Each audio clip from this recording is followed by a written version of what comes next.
Baiklah, Assalamualaikum warahmatullahi wabarakatuh.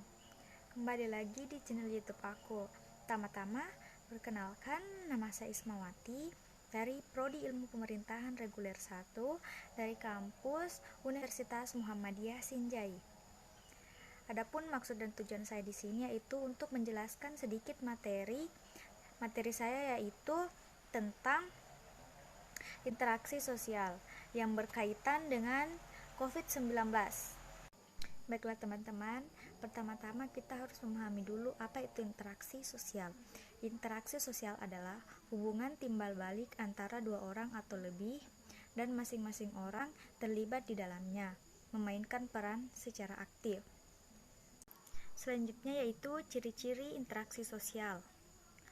Pertama yaitu jumlah pelakunya lebih dari satu orang. Kedua, terjadi komunikasi di antara pelaku melalui kontak sosial. Dan yang ketiga, mempunyai maksud atau tujuan yang jelas. Dan yang keempat, dilaksanakan melalui suatu pola sistem sosial tertentu. Faktor-faktor yang mempengaruhi terjadinya interaksi sosial yang pertama yaitu sugesti. Sugesti adalah pemberian pengaruh pandangan seseorang kepada orang lain dengan cara tertentu, sehingga orang tersebut mengikuti pandangan pengaruh terhadap orang lain tanpa berpikir panjang. Yang kedua yaitu imitasi. Imitasi adalah tindakan atau usaha untuk meniru tindakan orang lain sebagai tokoh idealnya. Dan selanjutnya yang ketiga yaitu identifikasi. Identifikasi adalah kecenderungan atau keinginan dalam diri seseorang untuk menjadi sama dengan orang lain. Dan yang keempat yaitu sugesti. Sugesti adalah suatu proses seseorang yang merasa tertarik pada orang lain. Dan yang kelima yaitu empati. Empati adalah kemampuan mengambil atau memainkan peran secara efektif dari seseorang atau orang lain dalam kondisi yang benar.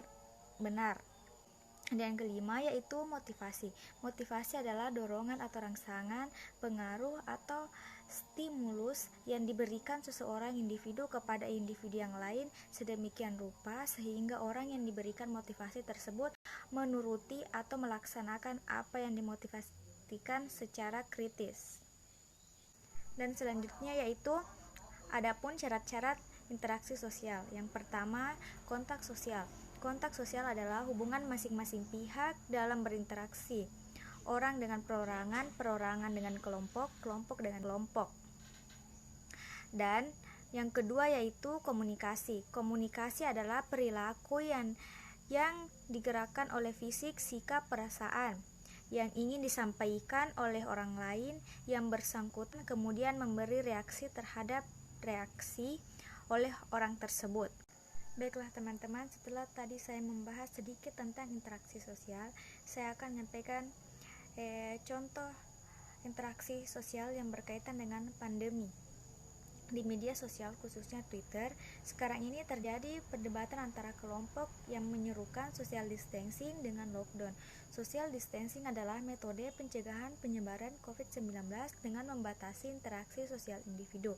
Sedangkan metode lockdown berarti penguncian atau pengarantinaan suatu wilayah dengan menutup akses masuk maupun keluar.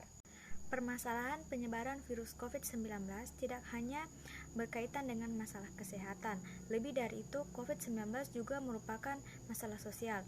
Masalah sosial merupakan suatu kondisi negatif yang dihadapi oleh masyarakat. Solusinya dapat diambil oleh negara dan juga oleh masyarakat itu sendiri yang di dalamnya terdapat tokoh masyarakat, cendekiawan, ataupun para ilmuwan. Namun, tidak semua masalah yang dihadapi oleh masyarakat dapat dikategorikan sebagai masalah sosial. Ada 4 pertimbangan suatu masalah dapat dikatakan sebagai masalah sosial. Pertama, bahwa masalah itu berpotensi memantik tapi kerusakan di berbagai sektor, baik fisik maupun psikis individu ataupun kelompok masyarakat. Yang kedua, masalah itu melanggar suatu atau lebih nilai atau standar yang dimiliki oleh sebagian besar masyarakat. Dan yang ketiga, masalah itu terjadi dalam masyarakat yang terus-menerus. Dan yang keempat, masalah tersebut membutuhkan suatu solusi berdasarkan evaluasi dari berbagai pihak. Baiklah teman-teman, itulah sedikit penjelasan dari saya. Lebih dan kurangnya mohon dimaafkan. Billahi fisabilil haq fastabiqul khairat. Assalamualaikum warahmatullahi wabarakatuh.